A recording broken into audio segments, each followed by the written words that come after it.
생활. 오늘 주일 오후 예배 참석자 기록이 안 됐죠. 한다고 했는데 그게 빠뜨렸습니다. 잘못돼서 미안하고요. 그러면 주일 오후 예배 말씀 요약을 참조하시면, 첫째, 율법의 효능. 율법은 어떤 효능이 있는가?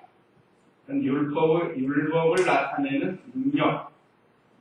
율법이 나타내는 능력이라는 효능이 그건데, 그래서 1절에서 3절. 그 다음에 성도는 영의 새로운 것으로 섬길 것. 이제 나오지만 중생한 새 생명을 가지고 하나님을 섬겨야 된다. 그런 내용입니다. 그 다음에 세 번째는 율법의 기능, 율법이 하는 일, 어떤 일을 하는가. 여기에 대해서 7절로 10절에 기록이 되어 있습니다. 그러면 1절 읽어보시기 바랍니다. 형제들아, 내가 율법을 하신 자들에게 말한다.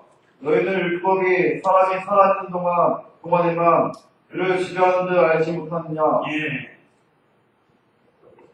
율법의 효능, 율법이 나타내는 그 능력에 있어서 그 율법은 사람이 살 동안만 주관한다. 여기 1절에 보면, 형제들아, 내가 율법을 아는 자들에게 말한다. 율법 아는 자는 대대로 유대인들이 율법을 통해서 지금까지 믿음을 지켜왔죠. 지금 이 사도 바울이 이 말씀을 기록할 때는 이제 예수님께서 오셔서 과거에는 율법의 의문과 의식과 제도를 통해서 하나님께 나가고 하나님을 섬겼는데, 그 율법의 모든 의문과 의식과 제도의 주인공이신 예수님이 오셔서 그 율법을 다 완성을 했다. 그러니까 이게 과도기입니다. 과도기. 상당히 어려운 그런 때예요. 우리도 무슨 어려운 일일 때 과도기라고 하잖아요. 과도기. 그동안 오랫동안 아브라함 때부터 그 의식, 의문, 제도, 또 제사 이런 모든 일 속에서 하나님을 섬겨왔는데, 이제 그것이 갑자기 바뀌어가지고 이제는 그거 빼하고 영으로 하나님을 섬기는 이 길을 가야 되니까 이게 보통 어려운 게 아니죠.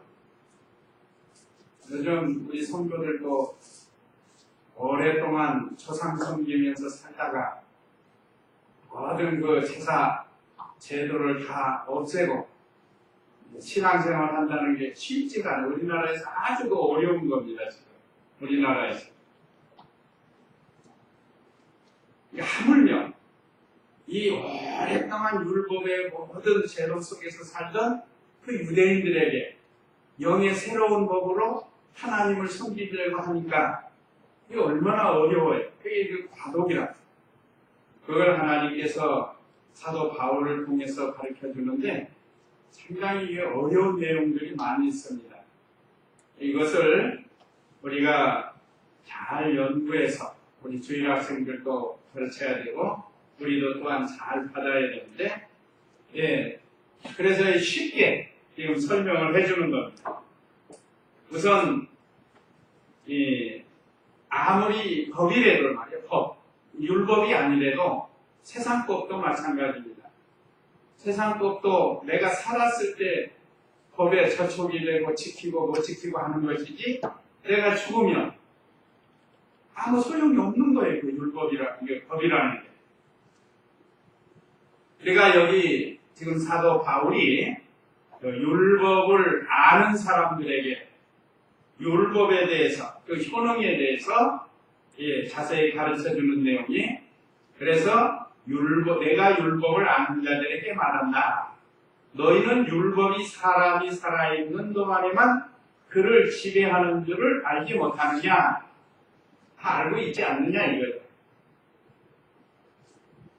그러니까 사람이 죽으면 율법의 구속력이 없다. 율법을 가지고 그 죽은 사람에게 어떤 일을 할 수가 없다는 거예요. 또 주장하지도 못하고 오늘날 우리는 율법은 하나님의 말씀인데 우리 말씀이 지금 우리를 주장하잖아요. 살아있으니까 말씀이 우리를 주장하고 있습니다. 예를 들면 우리가 이 주의를 지켜야 된다 하고 말씀이 있기 때문에 우리가 그 말씀을 순종해서 주의를 지키는 거죠. 그러나 내가 죽었다. 죽은 주의 지키는 것보다 아무 상관이 없는 거라. 사람이 살아있을 때 율법이 어떤 구속력이 적용되는 것이지 죽으면 그 율법이 그 사람에 대해서 힘을 쓰지 못한다. 세력의 힘을 가르치는데 힘을 쓰지 못하는 거예요. 말하자면 지배하지를 못한다는 이 말입니다. 그래서 좀 더 자세히 해석을 해서 비유로 이 부부관계를 통해서 비유로 말한 것이 2절 3절입니다. 2절 3절 읽어보세요. 교환 여자는 그 남편 후에는 법으로 그에게 되어 있으나 그 남편이 죽으면 남편의 법에서 자유롭게 된다. 그러므로 그 여자가 만일 그 남편 hun전에 다른 남자에게 가면 가늠한 여자라고 불릴 것이지만 만일 남편이 죽으면 그 법에서 해방되는 것이므로 다른 남자에게 가더라도 가늠한 여자가 되지 않는다. 예. 여기 이 말씀은 법적 부부관계를 통해 가지고 율법에서 벗어나는 것을 증거하는 율법의 직분이 뭐라고 스스로 하는 직분이 정죄의 직분이죠. 정죄. 너 이거 해라. 안 하는 너는 죄인이다. 너는 죽는다. 이 율법의 직분이 정죄의 직분이라. 그 율법에 관해서 이 부부 관계를 통해서 이 율법을 자세히 해석해 주는 겁니다. 자, 결혼한 여자는 그 남편 생전에는 법으로 그에게 매여 있으나, 맞죠? 부부가 결혼했으면 물론 여기 아내를 위주로 하는데 남편도 마찬가지입니다. 남편도 술에다가 술에 살을 할 때 서로 검은머리 파뿌리가 되도록 살겠습니다 하고 서약을 하잖아요. 그럼 그거 힘써서 지켜야 되는 거예요. 그래서 아내는 아내의 도리를 잘 해야 되고 남편은 남편의 도리를 잘 해야 됩니다. 그런데 오늘 여기서 그 남편이 죽으면 남편의 법에서 자유롭게 된다 그랬습니다. 부부가 결혼해서 살다가 이건 다 아는 사실이죠. 갑자기 남편이 죽었다. 그러면 그동안 그 남편에게 얽매였던 데서 해방이 된다는 말이에요. 얽매임에 대해서 자유롭게 된다 이거예요. 또 그러므로 그 여자가 만일 그 남편 생전에 다른 남자에게 가면 가늠한 여자라고 불릴 것이지만, 그렇죠? 지금도 우리가 이 세상에서 살 때 부부가 사는데 갑자기 아내가 다른 남자 쫓아간다. 그래가지고 거기 가서 좋다고 살면 가늠하게 된다는 것을. 그래서 사람들이 조롱하고 비웃고 손가락질하고 하는 게 되는 겁니다. 남편도 마찬가지, 남편도. 우리가 하나님 말씀을 통해서 원래 여기는 꼭 부부관계를 말하려고 한 건 아닌데 법적 부부관계를 통해서 율법과의 관계를 지금 가르쳐 주려고 하는데, 그래도 우리가 이 세상 사는 동안 결혼한 부부는 남편과 아내가 서로 존중하고 또 서로 사랑하고 가정을 잘 이끌어야 됩니다. 그러다가 한편이 죽었다. 남편이 죽었다, 아내가 죽었다. 그러면 한편이 해방이 되는 거예요. 이제 놓이는 거예요. 그래서 그때는 다른 데 시집가고 장가가도 누가 뭐라 그럴 거 없어요. 그때는. 법적 부부관계에서 해방이 되었기 때문에 그럴 때는 괜찮을 수 있습니다. 지금 그 비유를 들어가지고 하는 거예요. 그래서 만일 남편이 죽으면 그 법에서 해방되는 것이므로 다른 남자에게 가더라도 가늠한 여자가 되지 않는다. 그러나 부부가 살고 있는데 한쪽이 어기고 다른 데로 이렇게 잘못된 길을 가면 가늠한 사람이 조금 안다고 했습니다. 자, 이와 같이 하나님께서 바울을 통해서 이렇게 교훈을 주시는 것은 이제 그 아래에도 나오지만 여기서 남편은 율법을 가르친다. 율법. 여인은 여자는 우리 성도들을 가르치는 거예요. 그래서 예수님으로 인해서 율법을 예수님이 완성을 하셨고, 그래서 그 예수님을 믿으면 그 율법의 정죄의 직분은 세반. 왜 그런가 하면 우리 예수님이 율법을 다 완성하셨다. 그래서 예수님이 십자가에 죽으실 때 우리 정죄받을 우리도 다 죽은 거예요. 그러니까 율법에 대해서 우리가 다 죽은 자와 같이 됐어요. 그래서 이제는 새 신랑이 되시는 예수님께로 가면 그것은 새로운 신부가 되는 거예요. 여기서 남편은 율법이라고 그랬죠? 율법은 예수님이 오셔서 그 율법에 대해서 대신 정죄받아서 예수님이 우리 대신 죽어주셨다. 그 예수님이 죽으실 때 우리도 그 율법에 대해서 죽은 자와 같이 된 거예요. 그래서 이제는 우리가 예수님에게 나아가서 살게 되면 예수님의 신부가 되어서 사는 거예요. 그러니까 가늠한 거예요, 안 한 거예요? 안 한 거예요. 남편이 율법이 죽었으니까 예수님으로 인해서 죽었단 말이에요. 그렇기 때문에 이제는 예수님에게 나아가서 예수님의 친구가 되니까 그건 가늠한 여자가 아니라는 겁니다. 그래서 오늘 여기 3절 하반절에 그거예요. 만일 남편이 죽으면 그 법에서 해방된 것이므로, 그래서 우리는 법적으로 의인이 된 거예요. 의인. 그래서 율법이 우리를 너는 죄인이다 하고 정죄를 못해요. 그거는 로마서 8장 1절에도 있는데 한번 8장 1절 읽어보세요. 그러므로 이제 그리스도 예수님 안에 믿는 자에게는 결코 정죄함이 없다. 이는 그리스도 예수님 안에 있는 생명의 성령의 법이 죄와 사망의 법에서 너를 해방하였기 때문이다. 읽어보세요. 그러므로 이제 그리스도 예수님 안에 있는 자에게는 결코 정죄함이 없다. 정죄의 직분이 뭐라고 그랬죠? 율법이라는 거야, 율법. 율법이 너 이렇게 하면 너는 죄인이고 너는 죽는다. 너 계속 정죄를 하는 그런 직분이었다. 그런데 예수님이 오셔서 이 모든 죄된 문제, 정죄 문제 다 해결하고 있었다. 그래서 이제는 우리가 예수님 믿고 예수님께 나아가면 예수님의 신부가 되어서 이제 말하면 새 신랑을 맞이해가지고 사는 거예요. 전에는 율법이 남편이라고 했다고 하면 이제 율법에서 해방이 된 거라 이 말. 그래서 예수님 안에 있는 우리는 정죄함이 없다. 이는 그리스도 예수님 안에 있는 생명의 성령의 법이 죄와 사망의 법에서 너를 해방하였기 때문이다.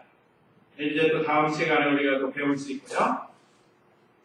자, 이런 의미로 사도 바울을 통해서 남편과 아내를 통해서 우리에게 교훈을 주셨는데, 여기 남편은 율법을 가르치고 여자는 우리 성도를 가르친다. 자, 그 다음에 그래서 여기 세 번째, 예수님 믿으면 율법에서 해방된다. 이런 뜻이에요. 오늘 1절에서 3절 내용은 바로 그겁니다.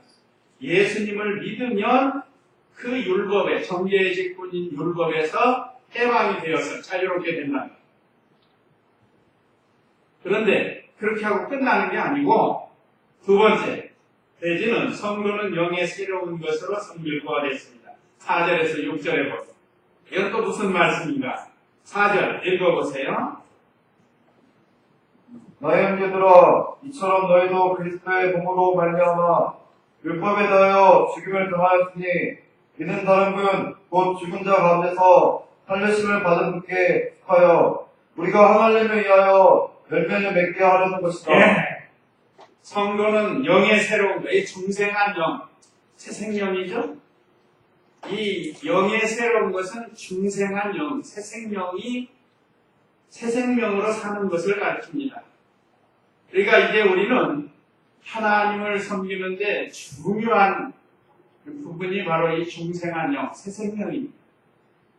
말씀과 성령으로 우리 죽었던 영을 거듭나게 했으니까 영이라는 영, 그 중생한 영으로 하나님을 섬겨야 되는데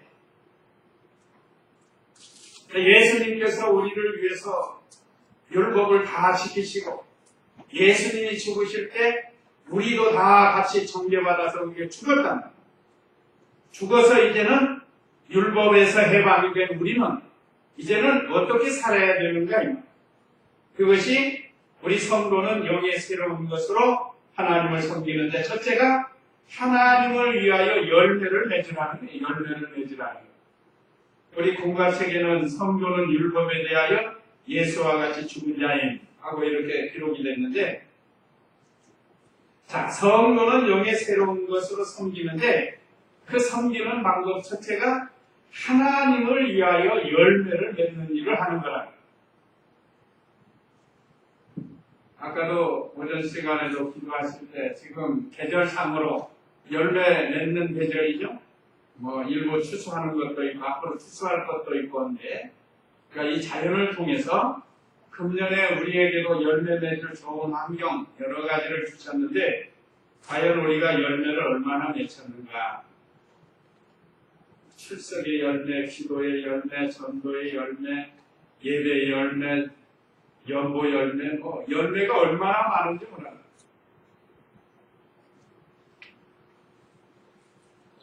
하나님이 원하시는 열매를 맺어야 돼요. 그래서 4절에 나의 형제들아 이처럼 너희도 그리스도의 몸으로 말미암아 율법에 대하여 죽임을 당하였으니, 우리 스스로는 율법에 대해서 죽을 수가 없지만 그리스도로 말미암아 그랬습니다. 그리스도의 몸으로. 그리스도가 몸이 십자가에서 죽어 주셨잖아요. 그러니까 우리도 다 정죄받아서 죽어야 마땅한데 예수님이 대신 죽어 주셨을 때 예수님을 믿는 우리도 율법에 대해서 죽임을 당했다 이 말이에요. 그래서 죽임을 당하였으니 이는 다른 분, 곧 죽은 자 가운데서 살리심을 받은 분께 속하여, 죽은 자 가운데서 살리심을 받은 분은 예수 그리스도입니다. 예수 그리스도에게 속하여 그랬다. 속하여. 우리가 하나님을 위하여 열매를 맺게 하는 것이다. 우리를 왜 예수님과 함께 속하게 했는가? 하나님께 대하여 열매 맺게 하려고 그런 거예요. 그러니까 우리 인간 스스로는 절대 하나님께 대해 열매 못 맺어요. 반드시 누구를 통해야 되는데 그분이 누구예요? 예수 그리스도라. 예수 그리스도 없이는 아무리 세상에서 이 열매 저 열매 많이 맺었다 할지라도 그건 주님하고는 상관이 없고 하나님 앞에는 상관이 없는 거죠. 다만 우리가 그들을 보면서 우리도 열매를 맺어야겠다는 어떤 교훈은 줄 수 있지만 하나님과의 직접 관계는 없습니다. 왜 그런가? 예수 그리스도가 없는 열매니까. 참 얼마나 안타까워요. 세상에 참 좋은 사람 많고 착한 사람도 많고 본받을 사람도 많이 있죠. 그러니까 중요한 것은 예수님을 믿지 않으면 헛거예요. 헛거. 전부 헛거라. 그래서 오늘 4절에도 분명히 우리는 그리스도의 몸으로 말미암아 율법에 대해서 죽임을 당했고, 우리 예수 믿는 성도는 다 죽었어요. 또 이는 다른 분, 곧 죽은 자 가운데서 살리심을 받은 분께 속하여, 우리 예수님이 죽었다가 살아나셨다. 그래서 우리는 예수님에게 속한 거고, 예수님이 내 안에, 내가 예수님 안에 속해 있다. 그래서 우리는 예수님 거예요. 예수님 거. 그래서 우리를 예수님을 주인이다 해서 뭐라고 그러죠? 주님 하는 거예요. 주님. 주님이라는 단어는 나의 주인이시라는 그런 뜻입니다. 그래서 예수님이 우리의 주인이 되시고 우리의 주님이 되시는 거예요. 그래서 예수님께 속하여서 하나님을 위하여 열매를 맺을 수 있습니다. 그러니까 하나님을 위해서 열매 맺으려면 반드시 예수님에게 속해야 되고 예수님에게 속하지 않으면 하나님께 대한 열매를 맺을 수가 없다는 거예요. 그래서 우리는 언제나 예수님과 함께 더불어서 이 열매를 맺히고 또 생명의 열매도 맺혀나가고 자라나는 거예요. 자라나는. 모든 율법에서 율법 613가지라는 모든 그 율법에서 예수님이 대신 죽어주시고 부활하신 그 예수님으로 인하여 우리가 이제는 화평하고 하나님께 좋은 열매를 맺어드릴 수 있습니다. 자, 오늘 우리 성도님들 이렇게 하나님께 예배드리는 건 다 열매요. 이거 마땅히 해야 할 일이지만 우리 입장에서는 하나님이 보실 때는 기쁘게 여기시고 열매로 받아주시는 봉사하는 것도 마찬가지.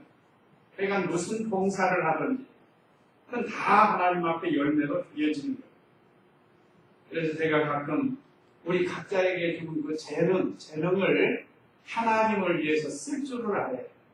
하나님이 나에게 주신 물질을 하나님을 위해서 쓴다. 그것도 열매가 되는 거죠. 재능도 열매고 봉사도 열매고 또 출석도 열매고 다 열매. 기도하는 것도 열매고 다른 사람이 보든지 안 보든지 시간 정해놓고 하나님께 기도하는 그 다 열매로 들어가는 거예요. 우리 신앙생활한 거 다 비디오로 찍어 놓으신다고 하잖아요. 이건 뭐 제가 하는 말이에요. 시대적으로 볼 때 아마 이 당시에 비디오가 있다면 내가 너희들을 다 비디오로 찍어 놓을 것이다. 아마 이렇게 기록했을지도 모르겠어요. 그런데 그 당시엔 비디오가 없으니까. 그래서 뭐라 그러죠? 하나님의 생명책에 다 기록해 놓는다. 우리의 일거수일투족을 생명책에 다 기록해 놓고 이 다음에 우리가 주님 앞에 심판대 가면 그걸 딱 펼쳐놓는 거예요. 이민국 목사 어떻게 됐나 그걸 쫙 펴서 보면 다 나오는 거예요. 몇월 며칠 날 뭐 했는지 다 나오는 거예요. 혹시 우리가 잘못한 거 있죠? 그러면 하나님 앞에 진정으로 회개하면 그 비디오를 싹 지우잖아요. 그 지우는 거. 싹 지워준 거. 지워준 거. 없어져요. 도만해 주십니다. 자, 이런 큰 은혜를 우리가 예수님을 통해서 받았습니다. 우리가 부지런히 하나님을 위해서 열매를 잘 맺어요. 성가대 하는 것도 다 찍어 놓으셔요. 아니면 기록해 놓고. 그러니까 잘해야 돼요. 정성 들여서. 자, 그 다음에 5절 읽어보세요. 우리가 육신에 있을 때에는 율법으로 말미암은 제 성령이 우리 지체 속에서 적용하여 사망을 위하여 열매를 맺게 하였으나 열매가 또 있어요. 아까는 하나님께 대한 의의 열매가 있고 이번에 5절에는 무슨 열매예요? 사망의 열매라는 거야. 둘이 사망의 열매. 자, 어떻게 하면 사망의 열매를 맺는가? 우리가 육신에 있을 때에는 율법으로 말미암은 죄의 정욕이 우리 지체 속에서 작용하여 사망을 위하여 열매를 맺게 하였으나 하였습니다. 사망의 열매, 이건 정욕. 정욕은 죄를 가르칩니다. 죄. 정욕으로 사망의 열매를 맺지 않도록 하라는 거예요. 정욕은 다른 말로 욕심이에요. 욕심. 욕심은 크게 세 가지죠. 무욕, 정욕, 사욕이에요. 이건 에덴 동산에서부터 시작해서 지금까지 내려오는 마귀가 붙들고 역사하는 이 욕심이에요. 욕심. 그 욕심 중에 하나가 정욕인데 그래서 우리가 육신으로 있을 때 이거는 그리스도께서 오시기 전에 율법으로 살려고 할 때 그런 때를 가르칩니다. 그럴 때에는 그 율법으로 말미암아 죄의 정욕이 우리 지체 속에서 작용하여 예수님을 믿어야 중생한 새 생명을 얻게 되는데 예수님을 믿지 않으면 우리가 육신의 정욕으로 살 수밖에 없다는 거예요. 하나님의 말씀도 자기 정욕, 욕심에 이용해서 사는 그런 사람 많아요. 하나님의 말씀을 이용해서 자기 욕심을 채우려고 하는 사람이 많아요. 대표적인 게 예수 믿으면 복 받는다, 복 받는다. 그 복이 뭐예요? 세상의 오복을 하고 우리는 신령한 복을 가르치는데 이 세상의 오복을 가르치는 그래서 기복신앙으로 기울어진다. 자, 우리는 이미 예수 그리스도를 통해서 복을 받은 무슨 덩어리요? 복덩어리요. 복덩어리가 됐다네요. 복덩어리. 보배롭고 좋은 귀한 자로 여겨주신다고 했죠. 이사야에서. 이게 얼마나 복덩어리예요. 복덩어리. 하나님 보실 때. 그런데 복덩어리만 됐다고 끝난 게 아니고 원칙적으로는 복덩어리가 됐는데 이제 계속 복받는 일을 해야 된다 이 말. 그러려면 아까 4절의 말씀대로 그리스도에 속하여서 하나님께 열매를 맺혀드리는 게 이게 복에서 복, 복에서 복이 되는 겁니다. 그런데 이 육신의 정욕, 죄를 짚고 나간다고 하면 그것은 결과적으로 사망의 열매를 맺는 것이라고 했습니다. 그렇기 때문에 성도가 영의 새로운 것으로 하나님을 섬기려면 이렇게 정욕으로, 욕심으로 사망의 열매를 맺지 않도록 하라는 거죠. 그것이 오늘 우리가 해야 할 일들입니다. 우리에게 하나님을 위해서 열매 맺을 좋은 환경 많이 주셨습니다. 첫째 우리에게 말씀 주셨죠. 또 여러 가지 우리에게 좋은 환경, 지금 우리 각자 개인으로 생각할 때는 직업이나 환경을 택할 수 있지만 그렇지 않아요. 감사하려면 얼마든지 감사하면서 살 수 있습니다. 현재 위치에서. 그래서 참 하나님을 위해서 열매를 잘 맺는 율법을 잘 적용시켜가지고 열매를 맺어야 됩니다. 자, 그 다음에 6절 읽어보세요. 지금 우리를 얻어 맺은 것에 대하여 죽은 스스로 율법에서 벗어났으니 그러므로 우리는 성령의 새로운 것으로 섬기고 무식도 문자의 낡은 것으로 섬기지 않는다. 예. 얽매였던 것, 율법을 가르칩니다. 얽매였던 것. 여기 6절에 그랬죠. 지금 우리를 얽어매던 것에 대하여 죽었으므로 그랬다. 그러니까 율법에 대해서 죽은 거예요. 이제 죽어서 새 생명을 얻었으니까 새 생명은 영이신 하나님을 잘 섬겨야 돼요. 그래서 요한복음 4장 24절 유명한 성구죠. 뭐라고 그랬죠? 하나님은 영이시니 예배하는 자가 신령과 심정으로 예배할지니라 그랬다. 그러니까 지금 이 말씀도 우리는 이 시대에 잘 적용을 할 수 있지만 아까 말씀드린 계속해서 의식을 행했던 사람들, 제사, 하나님 섬기는 법이 지금 우리 같은 영예로 섬기는 게 아니고 여기 오늘 말씀처럼 여러 가지 의식, 제도, 또 어떤 문자, 구역 한번 보세요. 6절 구역에 지금 우리는 6절 구역입니다. 이제 우리가 얽매였던 것에 대하여 죽었으므로 율법에서 벗어났으니 이러므로 우리가 영의 새로운 것으로 섬길 것이요 의문에 묵은 것으로 아니할지니라 그랬죠. 의문에 묵은 것.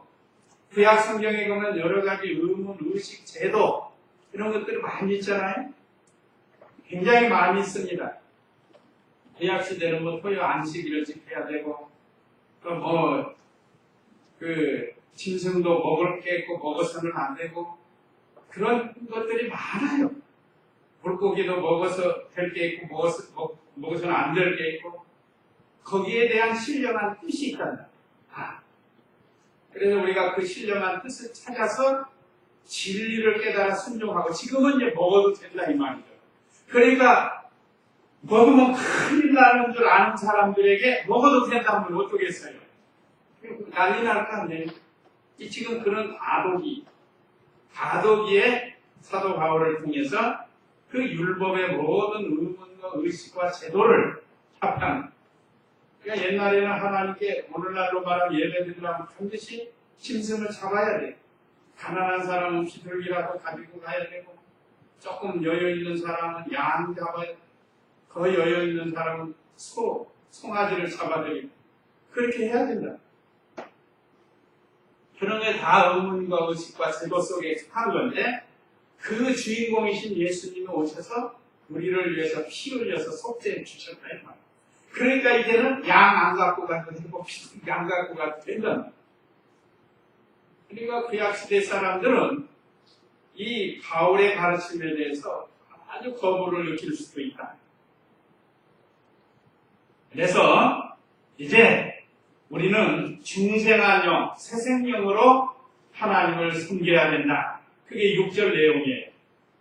지금 우리는 우리를 얽매였던 것에 대하여 죽었으므로 그 율법에 대해서 죽었다는 거예요. 모든 의문과 제도 속에서 죽었어요. 그래서 율법에서 벗어났으니 그러므로 우리는 성령의 새로운 것으로 섬기고 그랬다. 성령의 새로운 것. 우리 성령과 말씀 우리를 거듭나게 했죠. 성령의 새로운 것이 중생한 영, 새 생명을 가르칩니다.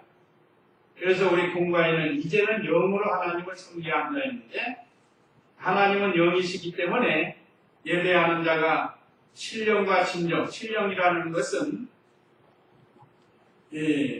중생한 영, 새 생명을 가지고 진정은 알리데야, 진리라는 뜻입니다. 진리를 가지고 하나님께 예배를 해요. 지금 우리가 드리는 예배가 바로 이 영적 예배입니다. 그래서 우리의 중생한 영, 새 생명이 하나님을 사랑하니까 이렇게 주일 예배 시간을 기억하고 하나님 앞에 나와서 예배를 드리는 거예요. 그러니까 예배 드릴 때 우리가 정성을 들여서 지금 이 시간 하나님이 받으신다. 어떤 분들은 목사에게 예배 드리는 분들은 그거는 옳지 않아요.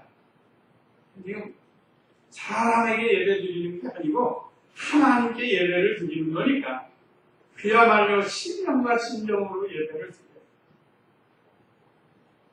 정성을 다해서 몸과 마음을 들여서 하나님 앞에 예배를 드려야 되는 것. 과거의 그 의식과 문자의 낡은 것 이런 것으로 섬기지 않는다 이 말. 그러니까 얼마나 좀 좋아졌어요. 그렇죠? 아니 좋아졌잖아요. 옛날같이 지금도 여전히 우리가 어떤 짐승을 가지고 하나님께 예배드리고 한다면 얼마나 불편하겠어요. 또 거기에 또 무엇은 있어가지고 예수님이 그 성전에 가서 막 뒤엎어버렸지 않았어요? 그 부패한 사람들이 부패해가지고 욕심이 생겨가지고 그 재물을 자기들이 잘 그대로 길렀다고 거기까지는 좋아요. 그래서 돈을 많이 받는 그래갖고 남은 건 이익금 자기가 챙기고 그러니까 하여간 이래도 저래도 좀 불합리한 게 있지만 그래도 우리가 이렇게 영으로 하나님을 섬긴다는 건 얼마나 감사한 일인지 모릅니다. 이가 우리에게 주신 새 생명, 중생한 영, 새로운 생명입니다. 이 생명을 가지고 늘 하나님 앞에 예배를 드리는 그런 우리가 되고 그 다음에 세 번째 7절로 10절은 율법의 기능, 율법의 하는 일이 뭔가 7절 읽어보세요. 그러면 우리가 무슨 말을 하겠느냐? 율법의 제냐? 결코 그럴 수 없다. 율법으로 말미암지 않았다면 나는 죄를 알지 못하였을 것이니 율법이 행하지 마라 하지 않았다면 나는 탐심을 알지 못하였을 것이다. 예. 그 3장 20절에서 우리가 배웠는데 3장 20절 한번 읽어보세요.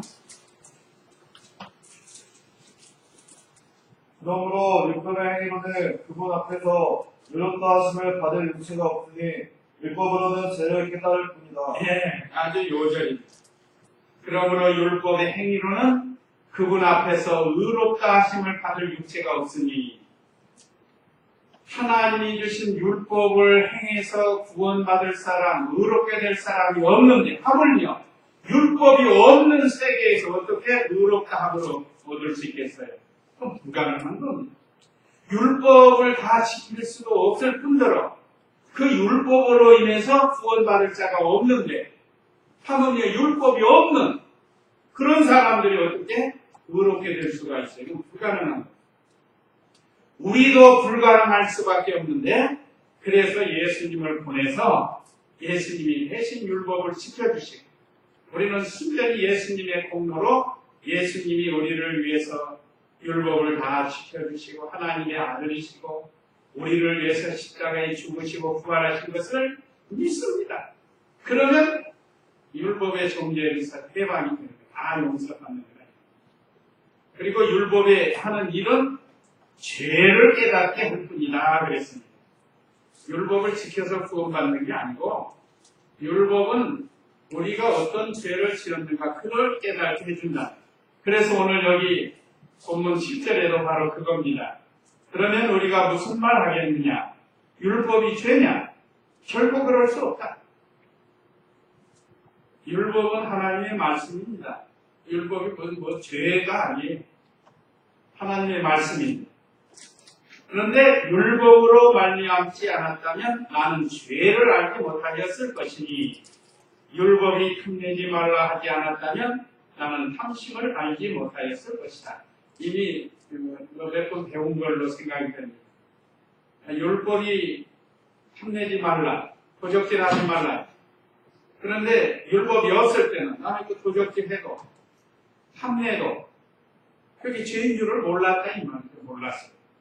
그러니까 제가 죄인 줄을 몰랐어요. 그래서 다 멸망을 해야 되는데 하나님께서 이 율법을 주셔서 알게 해주셨다. 그러니까 율법을 통해서는 가장 중심되는 게 뭐죠? 죄를 깨닫게 해요.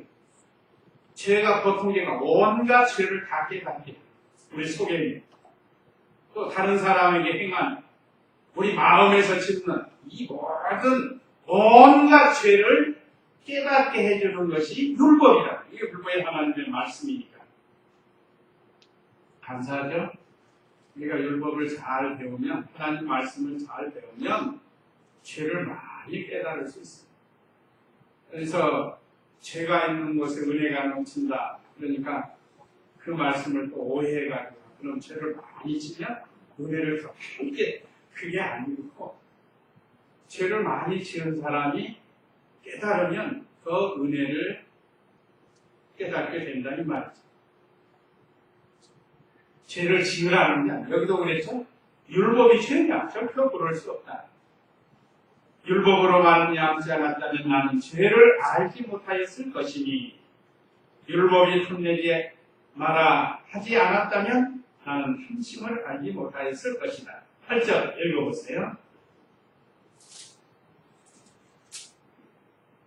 그러나 제가 계명으로 말미암아 기회를 타서 내 속에서 온갖 탐심을 일으켰으니 이는 율법이 없으면 죄는 죽을 것이다. 전에 율법이 없었을 때에는 내가 살아있었으나 계명이 이르자 죄는 살아나고 나는 죽었다. 생명에 이르게 할 그 계명이 내게 대하여 죽음에 이르게 하는 것이 되었다. 예. 그러니까 아까 율법의 기능 첫 번째는 우리의 죄를 깨닫게 하는데 제가 일부러 온갖 죄를 깨닫게 했다고 했습니다. 그냥 보통 죄가 아니고 온갖 죄. 어느 목사님은 어렸을 때부터 지은 죄까지 다 생각나고 깨닫게. 율법에 도적질하지 말라 한 말씀을 생각하니까 어렸을 때 나무 집에 가서 감 따먹고 호박 먹고 어렸을 때 온갖 죄가 다 생각이 나더라고요. 도적질하지 말라는 그 말씀 그게 맞잖아요. 그러니까 하나님의 말씀이 나에게 적용되면 내 속에 있는 온갖 죄가 다 드러난다. 그러면 그리고 그냥 있느냐 그리고 멸망하느냐 그게 아니에요. 그런 다음에는 반드시 죄를 해결할 수 있는 예수님께 나아가는 거예요. 그래서 2번이 예수님께 인도하여 구원을 이루게. 예수님께 나아가서 죄사함 받고 또 그 율법을 지켜서 구원을 이루어 나갑니다. 그것이 율법의 기능입니다. 율법이 하는 일이에요. 그러니까 율법을 지켜서 구원받는 게 아니고 율법을 통해서 죄를 깨닫고 예수님께 나아가서 구원을 잘 이루어나가는, 예수님께 나가는 거 구원받는 거예요. 그러니까 구원받고 끝나는 게 아니라 이제 그 율법을 잘 지켜서 구원을 이루어나가는 거. 더 거룩한 사람이 돼요. 예수님을 닮아가는 거. 자, 그 다음에 마지막 죄가 기회를 타고 들어와 세력을 쓴다 그랬는데, 자 8절에 그러나 죄가 계명으로 말미암아 기회를 타서 내 속에 온갖 탐심을 일으켰으니 이는 율법이 없으면 죄는 죽은 것이다. 이게 그냥 그 말이에요. 율법이 없을 때는 죄가 죄인 줄을 몰랐다는 거예요. 그래서 계명에 하지 말라고 한 말씀으로 말미암아서 기회를 타고 들어와서 사람이 하지 말라는 거 더 하려고 하는 게 있어요. 그게 우리 속에 있는 부패성 때문에 그럽니다. 이제 이 다음 절에 나와요. 우리 사람에게는 원래 이 본체가 있고 그 다음에 중생한 새 생명이 있고 옛사람이 있고 이것이 우리 속에서 이제 막 계속 투쟁을 하는 거예요. 내적 투쟁. 신자의 내적 투쟁이 이제 나오는 건데, 자, 이와 같이, 우리 속에는 부패한 성품이 있고 아주 악해요. 그래서 산악기가 얼마나 살아온지 모르겠어요. 한번 예수 믿는 성도도 한번 그 악돌이가 되면 무서워요. 악돌이, 악순이. 얼마나 안 믿는 사람보다 더 무서워요. 한번 척지면 그냥 두고두고 그냥 교회 안이 천국인데 성도들 간에도 서로 닦고듯이 안 보려고 그러고 그게 다 속에 부패성이 있기 때문에 그런 거예요. 이것들을 다 이겨요. 물리치고 주님 안에서 그래야 사랑이 넘쳐서 아무리 원수 같은 사람도 사랑이 나가요. 그래야 이것이 참 성도의 길을 갈 수 있는 것. 그래서 죄를 짓지 말라고 하는 말씀을 들으면 뭐 자꾸 죄가 또 짓고 싶어하는, 그래서 죄를 더하게 한다는. 그 아이들도 그런 거 있잖아요. 어머니가 어디 가면서 야, 콧구멍이 절대 넣지 말아라. 콩을 갖다 콧구멍에 넣으면은 어른들 경험으로 보면 나중에 큰일 나니까 그렇지 말라고 한다. 그냥 아무 말도 안 했으면 아이가 뭐 그런 거 저런 거 모를 텐데 괜히 나가면서 야, 콩 넣지 마. 그러고 갔단 말이야. 그럼 왜요? 그러니까 넣지 말고. 그래가지고 괜히 집어넣는 거야. 들어갈 때 톡 들어가죠? 그 다음에 안에 가서 퉁퉁 불어요. 이렇게. 그러면 나오지도 않고, 나오지 못하니까 숨쉬기가 괴롭고, 그래서 고통스러운 거야. 그러니까, 이런 어려움이 있으니까 하지 말라고 하는데, 더 하고 싶어하는 거지. 그건 뭐 어른들도 마찬가지야. 하지 말라고 더 하려고 그러고. 그런 사람들이 있다. 이 내용이 그겁니다. 그래서, 율법이 없으면 죄가 죽은 것이다 라는 것은 이 법이 있어야 세력을 쓰고 사람을 괴롭게 한다는 그런 뜻이에요. 아까 그랬죠? 죄가 기회를 타고 들어와 세력을 쓴다. 우리가 우리로 하여금 하여간 하나님의 말씀에 근거해서 입각해서 죄를 짓지 않도록 하라는 거예요. 그래서 9절에 전에 율법이 없을 때는 내가 살아있었으나 계명이 이르자 죄는 살아나고 나는 죽었다. 이게 다 아까 말씀드린 것처럼 율법이 가입하기 전에는 죄가 죄인 줄 몰랐는데 또 죄인 줄 깨닫고 되니까 하나님이 호기심이 나가지고 더 죄를 지으려고. 요즘 보통 겉으로는 요즘 음란 일이 많잖아요. 텔레비전이나. 근데 사람들이 그걸 하지 말라고 한단 말이에요. 그런데 음성적으로 얼마나 복이 많아지는 거예요. 고위층 또는 엘리트들도만 그 도박하는 거라든지 그 몰래 성매매하는 거라든지 하지 말라고 하면 더 커져요. 지금 우리나라도 얼마나 지금 퍼졌는지 몰라. 참 이게 큰 문제입니다.